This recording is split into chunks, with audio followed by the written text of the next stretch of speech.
నమస్తే, welcome to Zee TV news. పురుషులతో పాటు మహిళలు సమానత్వం కోసం దీర్ఘకాలిక ఉద్యమం చేయాలని స్వతంత్ర జర్నలిస్టు ప్రముఖ యూట్యూబర్ సి వనజ పిలుపునిచ్చారు. ప్రగతిశీల మహిళా సంఘం POW 50 ఏళ్ల ప్రస్థానాన్ని సమీక్షించుకొని భవిష్యత్తు కర్తవ్యాలు చేపట్టే లక్ష్యంతో రాష్ట్ర స్థాయి సదస్సు నగరంలోని పౌర గ్రంథాలయంలో శనివారం జరిగింది.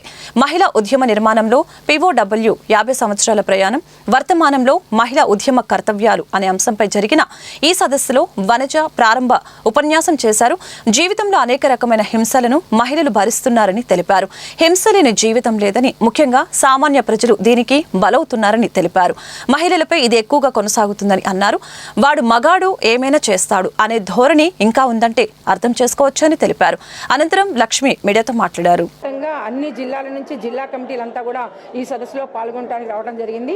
50 వసంతాల ప్రగతిశీల మహిళా సంఘం యొక్క ఉద్యమ గమనములో తాను పొందిన అనుభవాలు, చేసిన కృషి, తీసుకున్న కర్తవ్యాలు, వాటి యొక్క అమలు, వీటన్నిటిని కూడా సమీక్ష చేసుకొని భవిష్యత్ కర్తవ్యాలు రూపొందించుకునేందుకు ప్రధానంగా ఈ సదస్సు నిర్వహించుకోవడం జరిగింది. ఈరోజు కేంద్ర రాష్ట్ర ప్రభుత్వాలు మహిళా సమస్యల పట్ల స్పందిస్తున్న తీరు కానీ, వాళ్ళు తీసుకుంటున్న చర్యలు కానీ, దాని యొక్క ఫలితాలు కానీ, వీటన్నిటిని కూడా సమీక్ష చేసుకొని భవిష్యత్తు పోరాట కర్తవ్యాలు రూపొందించుకోవడానికి ప్రగతిశీల మహిళా సంఘం ఈరోజు ఈ సదస్సు నడుపుతుంది.